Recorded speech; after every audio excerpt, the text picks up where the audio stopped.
आइए दोस्तों, इस वीडियो में हम जानेंगे कि जो MTSS स्कीम और जो RDA स्कीम है, रुपए ड्राइंग अरेंजमेंट है, ये क्या है। इन दोनों स्कीमों के बारे में हम यहाँ पर संक्षिप्त में जानेंगे। सबसे पहले हम जानते हैं कि व्हाट इज रूपी drawing arrangement.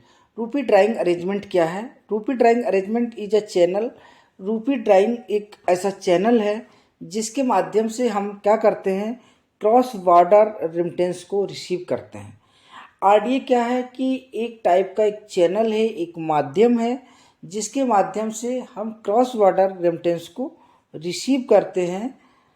Under this arrangement जो अथराइज्ड कैटेगरी फर्स्ट बैंक होते हैं, ये एक टाई अप करते हैं।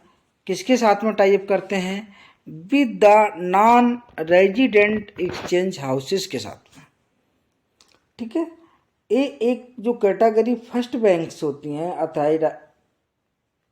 अथराइज्ड कैटेगरी फर्स्ट बैंक्स जो होती हैं, वो नॉन रेजिडेंट की जो इंडिया में नहीं है, नॉन रेजिडेंट एक्सचेंज के साथ में एक टाई अप करती हैं और उस टाई अप के अंतर्गत क्रॉस बॉर्डर रेमिटेंस इंडिया में आता है।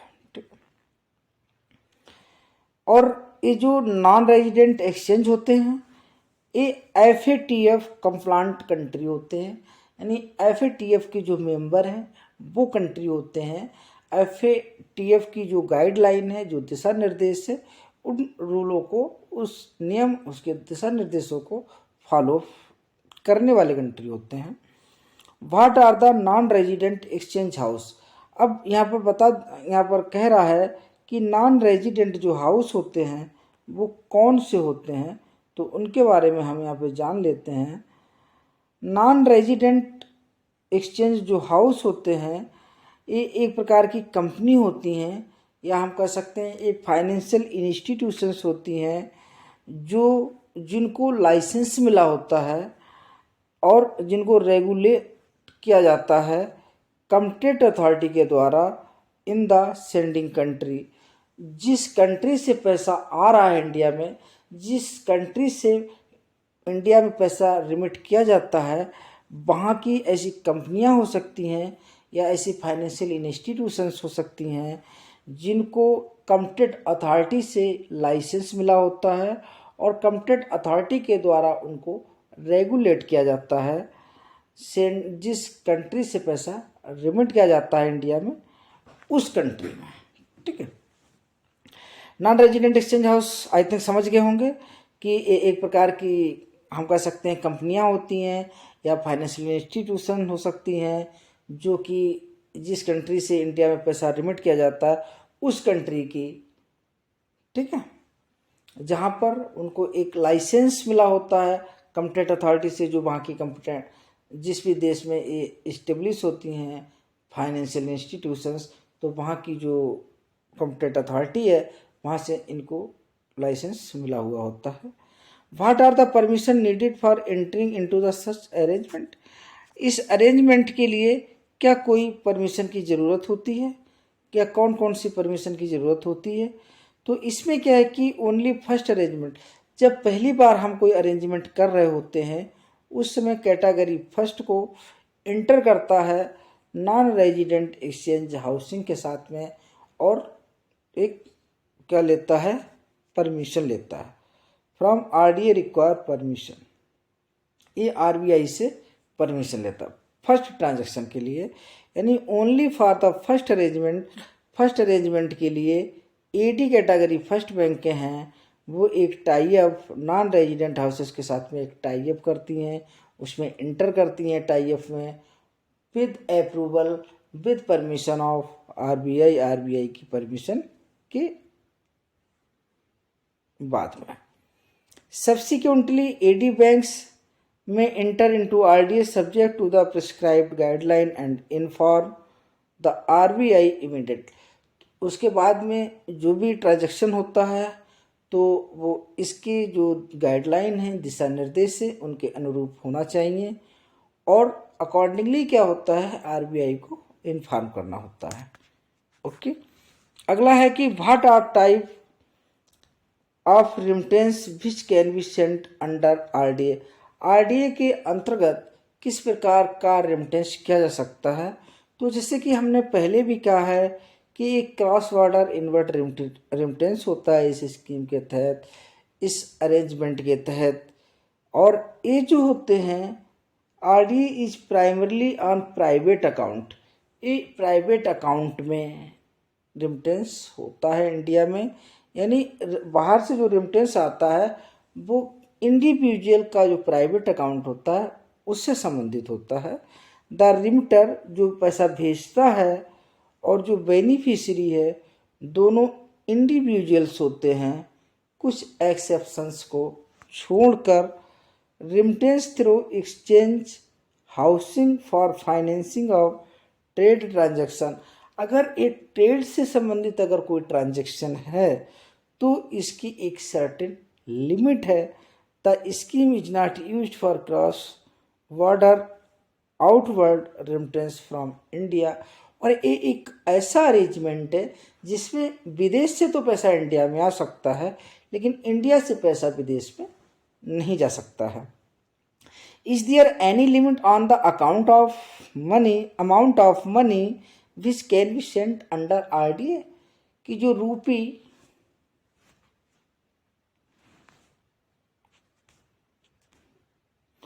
रूपी ड्राइंग अरेंजमेंट है इसकी क्या कोई लिमिट भी है? तो दोस्तों जो रूपी आरडीए रूपी ड्राइंग अरेंजमेंट है इसकी कोई भी लिमिट नहीं है, लेकिन अगर वो बिजनेस ट्रांजैक्शन करेंगे तो इसकी अपर लिमिट 15 लाख है। Okay. Can cash payment be made the beneficiary under RDA? RDA arrangement क्या रूपी ड्राइंग अरेंजमेंट के अनुसार क्या कैश में कोई पेमेंट किया जा सकता है? नहीं दोस्तों, कैश में पेमेंट इसका नहीं किया जा सकता है। जो आरडीए अकाउंट मतलब रूपी ड्राइंग अरेंजमेंट के अंतर्गत क्या है उसके अकाउंट में ही पैसा क्रेडिट किया जाएगा। Can the remittance be credit to the bank account of the beneficiary even if the bank does not have any type with non residents? क्या जो क्रॉस बॉर्डर से पैसा आता है रेमिटेंस के तौर पर इस स्कीम के तहत, तो क्या जिसका कोई टाई अप नहीं है, जो फॉरेन जो नॉन रेजिडेंट एक्सचेंज हाउसेस हैं उनके साथ में कोई टाई अप नहीं है, क्या उसके अकाउंट में पैसा क्रेडिट किया जा सकता है? यस, बिल्कुल किया जा सकता है। यानी अगर कोई फॉरेन इनवर्ड रेमिटेंस है जो आरडीए के तहत है तो वो उस किसी भी खाते में क्रेडिट हो सकता है, चाहे वो ईटी कैटेगरी फर्स्ट उसका मेंबर हो या ना हो, किसी भी अकाउंट में पैसे को क्रेडिट किया जा सकता है। अब what is money transfer service scheme? जो मनी ट्रांसफ़र सर्विस स्कीम क्या होती है, अब हम इसके बारे में हम जानेंगे।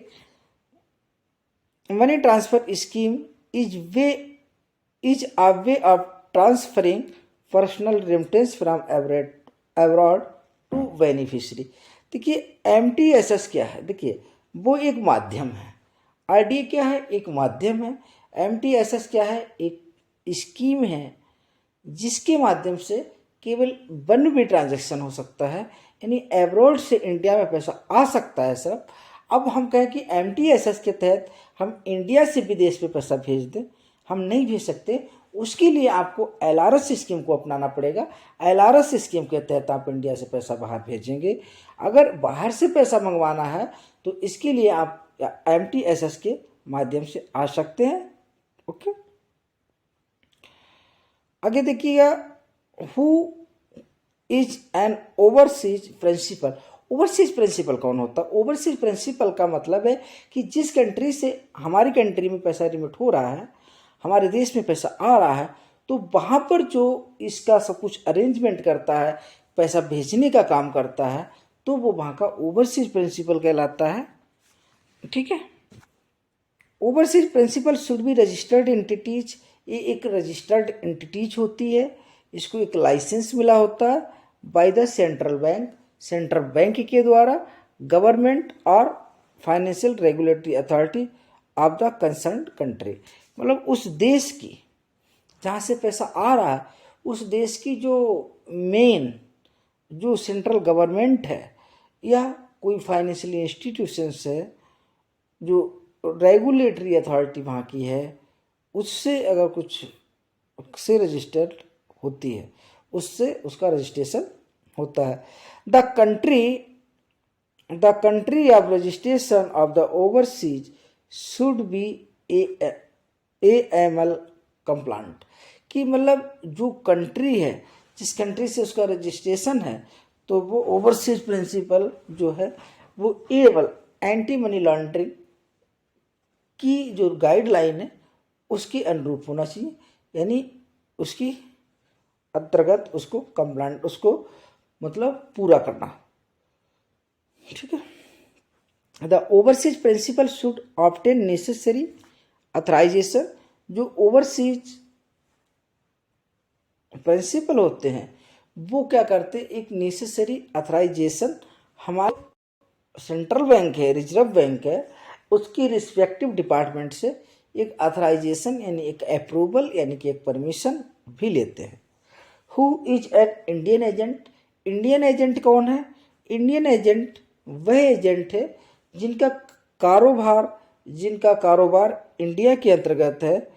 To become an Indian agent the applicant should be an authorised dealer category first.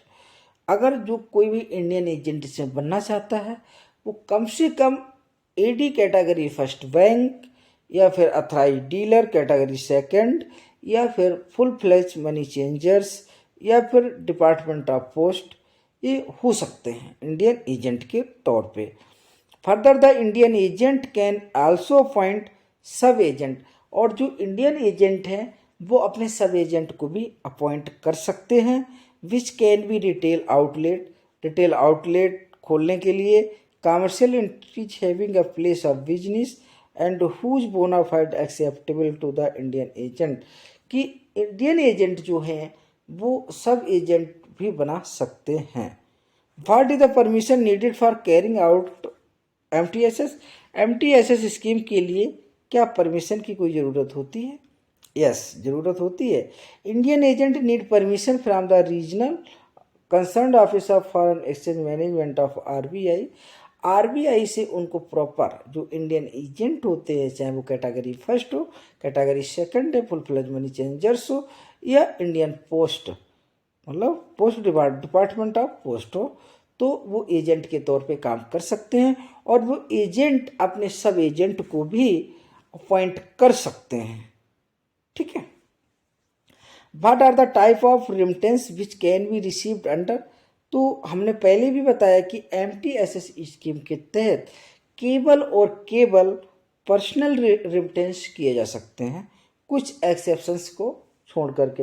अब इसमें पर्सनल रेमिटेंस आ जाएगा, जैसे मान लीजिएगा ए बंदा था, उसका फादर B है, मतलब वो अमेरिका में है, तो वहाँ से पैसा MTSS स्कीम के तहत भेज सकता है।